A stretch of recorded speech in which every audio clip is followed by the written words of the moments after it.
Banyak orang Asia tinggal, bekerja, atau belajar di Amerika Serikat. Namun, situasi ini dapat berubah pada tahun 2025. Presiden Donald Trump berencana untuk memberlakukan aturan imigrasi baru yang dapat memblokir beberapa negara dari akses ke Amerika Serikat. Jika Anda berasal dari Asia, negara Anda mungkin termasuk dalam daftar tersebut. Berikut adalah 7 negara Asia yang kemungkinan besar akan dilarang masuk ke Amerika Serikat pada tahun 2025 menurut rencana Trump. 1. Laos. Laos menjadi sorotan dalam rencana imigrasi Trump tahun 2025 dan bukan karena alasan yang baik. Masalah utama dari Laos adalah dokumen perjalanan keimigrasian yang tidak dapat dipercaya. Pemerintah Amerika Serikat menuduh Laos menerbitkan paspor kepada individu dengan identitas palsu atau tidak jelas. Selain itu, kesulitan dalam menegakkan deportasi. Laos sering menolak atau menunda menerima kembali warganya yang dideportasi dari Amerika Serikat. Dampak potensial yang ditimbulkan adalah pembekuan total visa untuk pelajar, pekerja, dan pengunjung dari Laos. Keluarga Laos Amerika bisa kesulitan bila ingin bertemu kembali. Penurunan kiriman uang, dan transfer ilmu dari luar negeri. Trump menuntut kerjasama yang lebih jujur, peningkatan keamanan, dan kecepatan dalam proses deportasi, jika Laos ingin memperbaiki hubungannya dengan Amerika Serikat. 2. Kamboja. Di negara yang banyak para TKI Indonesia yang menjadi budak judi online ini, Kamboja menghadapi tekanan besar dari rencana Trump karena catatan HAM yang buruk. Kurangnya kerjasama dalam proses deportasi. Sehingga menimbulkan masalah utama. Pemerintah Kamboja dianggap tidak menghormati kebebasan dan gagal menyaring pelancong secara memadai. Warga Kamboja yang melanggar hukum atau overstay seringkali tidak diterima kembali bila dideportasi dari US. Dampak potensial. Ribuan pelajar dan pekerja dari Kamboja bisa kehilangan visa. Keluarga tidak bisa berkumpul kembali. Reputasi global Kamboja menurun, termasuk hubungan dagang dan pariwisata. Trump menyatakan bahwa hanya negara yang bertanggung jawab terhadap warganya yang layak mendapat manfaat imigrasi dari AS. 3. Myanmar.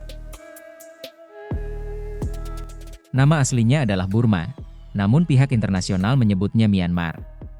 Setelah kudeta militer pada 2021, Myanmar mengalami krisis politik dan pelanggaran HAM serius oleh junta militer. Masalah utama, pemerintah yang dipimpin junta militer di Myanmar dianggap tidak mampu menyaring identitas warga secara akurat. Kasus persekusi terhadap minoritas, terutama pada Muslim Rohingya. Penolakan atau lambat dalam menerima warga yang dideportasi dari Amerika Serikat. Dampak potensial, pelajar Myanmar kehilangan beasiswa. Pekerja tidak bisa memperpanjang visa. Keluarga terpisah tanpa jalan hukum untuk bersatu kembali. Isolasi global semakin dalam, di tengah kebutuhan bantuan dan kerja sama internasional. 4.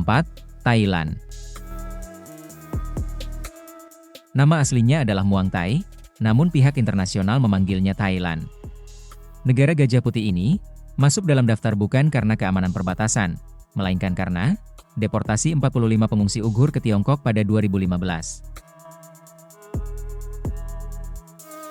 Masalah utama, langkah tersebut dinilai mengabaikan keselamatan pengungsi dan hak asasi manusia. Kemampuan Thailand dalam menahan tekanan politik dari negara kuat seperti Tiongkok diragukan. Dampak potensial, pelajar dan pekerja terhambat visanya. Wisatawan dari negara asal jirayut ini bisa turun drastis, yang tentunya merupakan kerugian besar bagi sektor pariwisata. Dunia akademik dan bisnis kehilangan talenta dari Thailand. 5. Pakistan. Alasan utama Trump ingin memblokir Pakistan adalah keamanan nasional.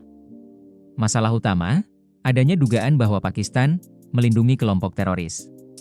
Kesulitan dalam proses memverifikasi latar belakang pemohon visa asal Pakistan. Penolakan atau lambat menerima warga yang dideportasi dari Amerika Serikat. Dampak potensial, ribuan pelajar kehilangan kesempatan belajar di Amerika Serikat. Profesional Pakistan di sektor teknologi dan kesehatan bisa kehilangan izin kerja. Hubungan diplomatik dan perdagangan antara kedua negara dapat terganggu parah. 6. Vietnam. Vietnam mengalami pertumbuhan ekonomi pesat, tetapi masalah utama, deportasi. Poin penting, Vietnam sering menolak menerima kembali warga yang overstay atau melanggar hukum di Amerika Serikat. Perdebatan hukum, beberapa dari mereka bukan lagi warga Vietnam, tapi Amerika Serikat bersikeras mereka harus diterima kembali ke Vietnam. Dampak potensial, pelajar, wisatawan, dan pekerja dari Vietnam mengalami penolakan atau penundaan visa. Keluarga terpisah. Universitas di Amerika Serikat kehilangan ribuan pelajar internasional dari Vietnam. Vietnam kehilangan peluang transfer ilmu dan pelatihan global. 7. Afghanistan. Afghanistan menjadi negara teratas dalam daftar larangan penuh AS karena situasi keamanan yang sangat buruk. Pemerintahan Taliban yang tidak stabil. Masalah utama, tidak adanya sistem verifikasi latar belakang yang dapat diandalkan. Penolakan menerima kembali warga yang dideportasi. Dampak potensial, pelajar dan profesional Afghanistan kehilangan akses ke pendidikan dan kerja di AS. Keluarga terpisah dalam waktu lama. Stigma dan diskriminasi meningkat. Penghentian bantuan kemanusiaan karena pembatasan akses. Trump menyatakan larangan akan berlaku sampai ada perbaikan nyata dalam keamanan dan kerjasama. Kesimpulan. Dengan kembalinya Trump ke kekuasaan, 7 negara Asia ini terancam menghadapi pembatasan imigrasi besar-besaran. Aturan visa, peluang kerja, dan kehidupan keluarga bisa berubah secara drastis. Pertanyaannya, apakah langkah-langkah ini benar-benar meningkatkan keamanan? Atau justru menciptakan dampak sosial dan ekonomi yang lebih besar?